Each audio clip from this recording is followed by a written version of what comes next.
Perkenalkan, nama saya Prilio Binotakin, NPM 52007111025, Program Studi Teknik Elektro A. Pada kesempatan ini, saya akan menjelaskan beberapa materi pembelajaran mengenai multimeter.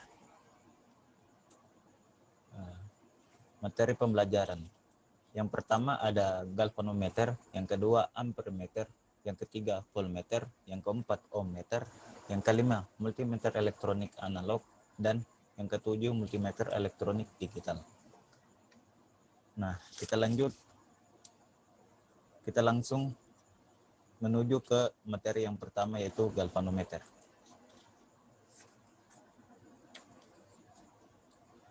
Galvanometer adalah alat ukur listrik yang digunakan untuk mengukur kuat arus dan beda potensial listrik yang relatif kecil. Galvanometer bisa digunakan untuk mengukur kuat arus maupun beda potensial listrik yang besar jika pada galvanometer tersebut dipasang hambatan eksternal. Selanjutnya, cara kerja galvanometer. Cara kerjanya berputarnya kumparan karena munculnya dua gaya Lorentz, sama besar tetapi berlawanan arah. Sama dengan motor listrik, tapi karena dilengkapi pegas maka kumparannya tidak berputar. Karena muatan dalam magnet dapat berubah karena arus listrik yang mengalir di dalamnya. Selanjutnya, prinsip kerja galvanometer. Prinsip kerjanya, dalam galvanometer modern ada koil yang terpasang dan melintasi skala yang dikalibrasi. Pada prosesnya, pegas torsi kecil akan menarik koil dan membuat penunjuk pada posisi 0. Lalu saat arus searah mengalir melalui koil tersebut akan menghasilkan sebuah medan magnet. Medan magnet inilah yang bekerja melawan medan magnet permanen. Koil lalu berputar, mendorong pegasnya dan menggerakkan penunjuk di galvanometer. Sehingga secara sederhana, semakin besar arus searah yang mengalir melalui koil, maka akan terlihat semakin tinggi arus listriknya. Jika dianalogikan pada kehidupan nyata, Anda seperti memasang sebuah baling-baling di sungai, dan di atas baling-baling itu Anda letakkan lonceng, sehingga ketika baling-baling berputar sekali, akan membunyikan lonceng tersebut. Semakin sering lonceng berbunyi, maka tandanya arus semakin kencang. Semakin jarang lonceng berbunyi, maka arus air sedang lambat atau bahkan tidak ada. Selanjutnya, macam-macam galvanometer. Galvanometer memiliki dua macam. Yang pertama, galvanometer balistik.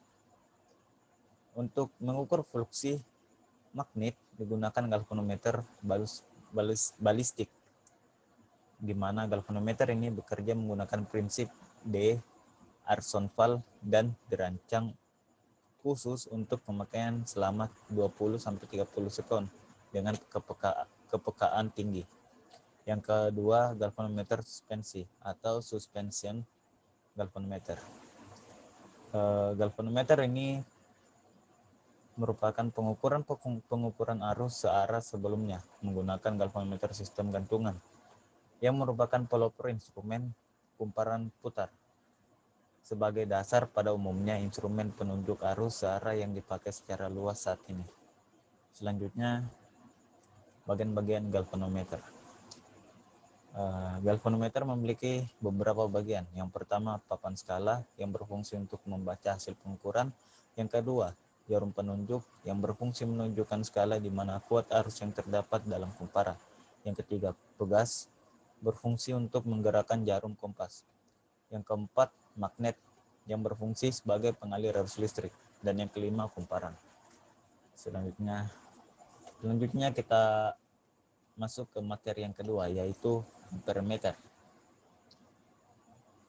Ampermeter adalah salah satu alat ukur yang biasa digunakan untuk mengukur seberapa besar kuat arus listrik yang terdapat pada sebuah rangkaian. Next, prinsip kerja ampermeter. Ampermeter bekerja berdasarkan prinsip gaya magnetik gaya atau gaya Lorentz. Ketika arus mengalir melalui kumparan yang dilingkupi oleh medan magnet, timbul gaya Lorentz yang menggerakkan jarum penunjuk menyimpang. Demikian sebaliknya, ketika kuat arus tidak ada, maka jarum penunjuk akan dikembalikan ke posisi semula oleh pegas. Next, cara menggunakan ampermeter. Pasang alat ukur ini menjadi seri dengan beban yang ada. Knop pemilih cakupan harus diatur mendekati cakupan yang sesuai atau sudah diprediksi menurut perhitungan arus yang dilakukan secara teori. Tentukan range batasan ampere dengan cara memutarkan knob pada alat ukur. Jika Anda sudah memastikan rangkaian telah benar, nyalakan sumber tegangan. Cermati jarum penunjuk yang ada pada skala V dan juga A. Pembacaan yang tepat dapat ditunjukkan dari posisi jarum yang lebih besar dari 60% skala penuh meter. Periksa cakupan yang ada jika mendapati sampingan yang terlalu kecil. Anda juga diharapkan mengecek pembacaan cakupan. Bila ya, berarti pembacaan masih berada di bawah cakupan pengukuran. Oleh karenanya, Anda bisa mematikan power supply. Ubah knob cakupan yang lebih kecil. Setelah itu, hidupkan sumber tegangan dari baca jarum penunjuk lagi agar lebih mudah untuk dibaca.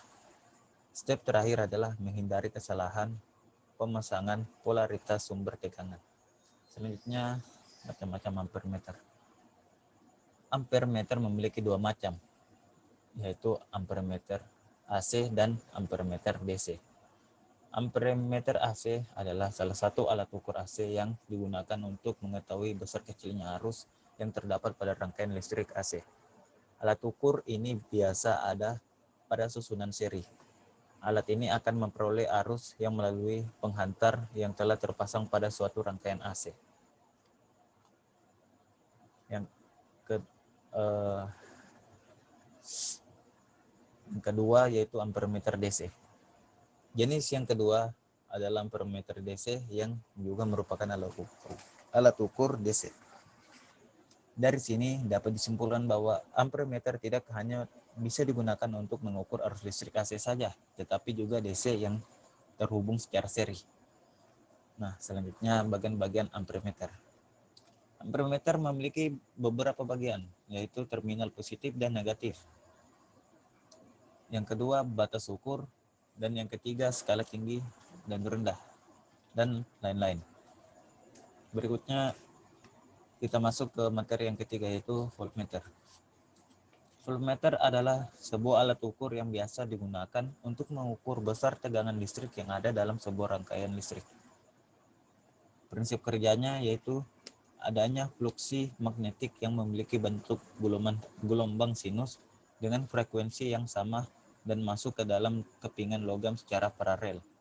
Antara fluks yang satu dengan fluks yang lain terdapat suatu perbedaan fasa. Cara menggunakan voltmeter adalah rangkaian komponen yang memiliki potensial berbeda secara paralel. Sesuaikan rangkaian arus yang mana arus searah dengan pemasangan kutub-kutub voltmeter. Pastikan bahwa kutub positif dan negatif memiliki potensial yang berbeda. Dari keduanya, kutub positif memiliki potensial yang tinggi.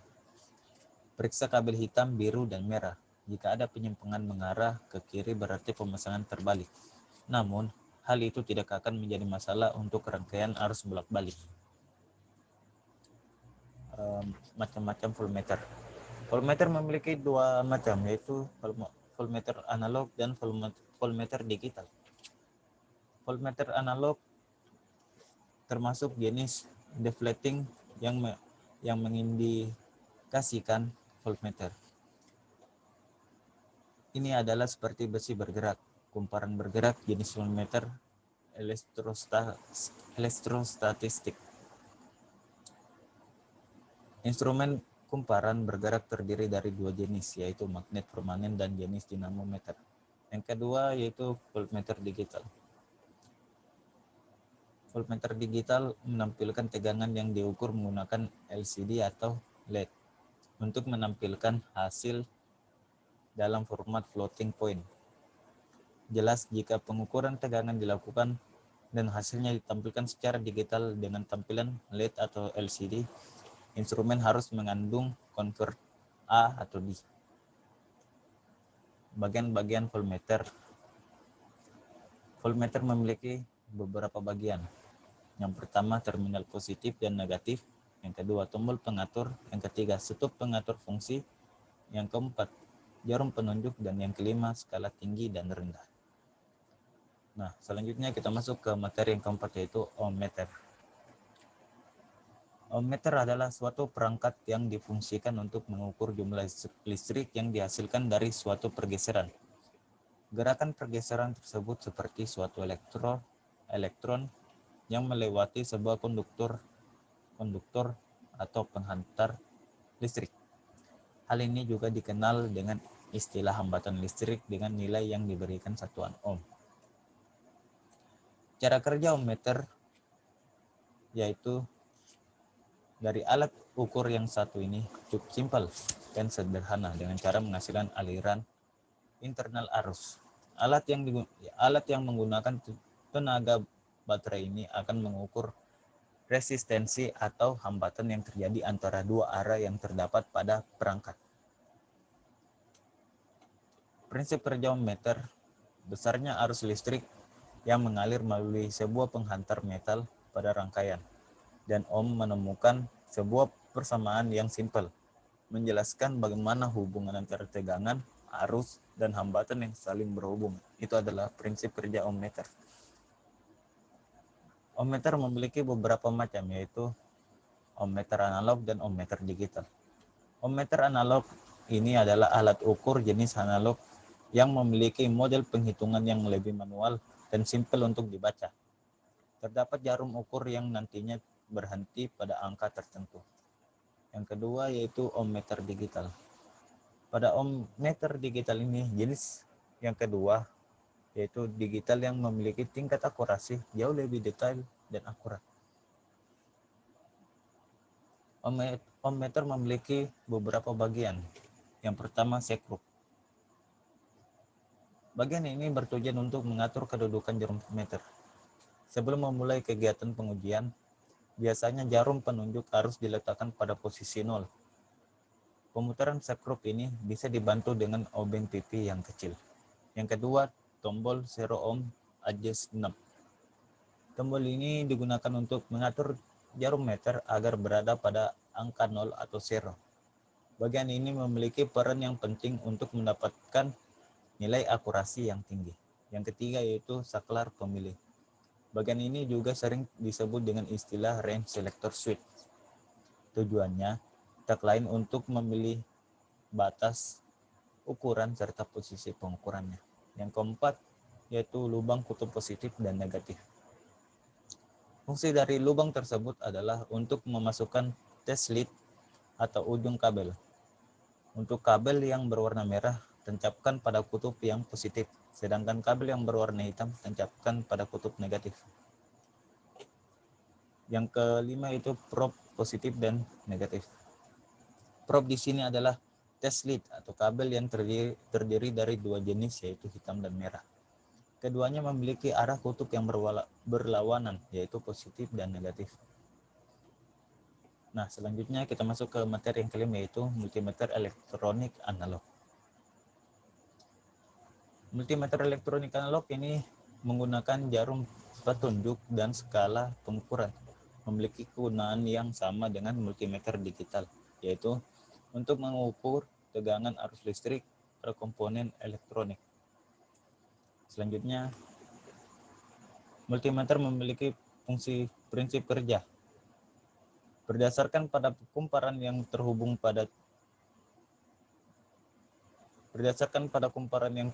dan tersambung dengan jarum penunjuk, letak kumparan berada di antara kutub magnet. Pengukuran besaran listrik dengan menggunakan multimeter analog memberikan pembacaan yang tidak stabil karena mengikuti perubahan tegangan listrik yang terjadi setiap saat. Selanjutnya, multimeter analog memiliki beberapa bagian. Yang pertama ada sekrup, yang kedua pengaturan jarum penunjuk, yang ketiga saklar selektor, yang keempat lubang kutub positif dan negatif, yang kelima saklar selektor, polaritas, yang keenam jarum penunjuk, dan yang ketujuh skala.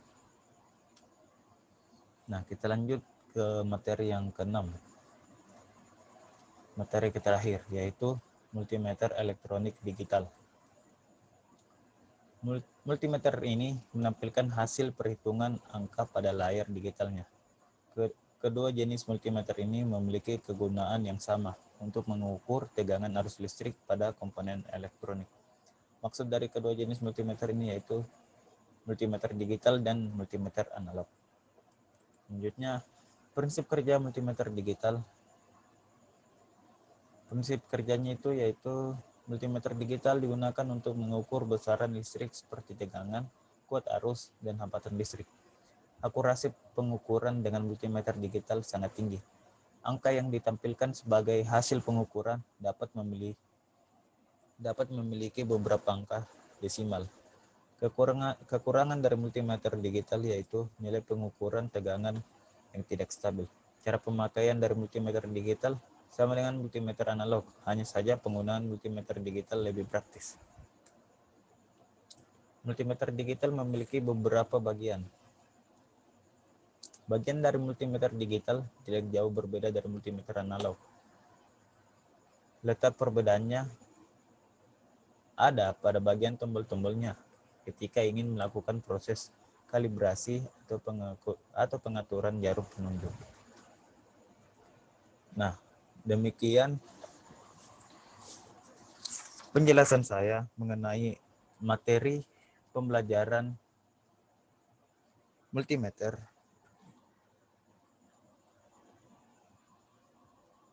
Lebih dan kurangnya mohon dimaafkan. Sekian dari saya. Terima kasih.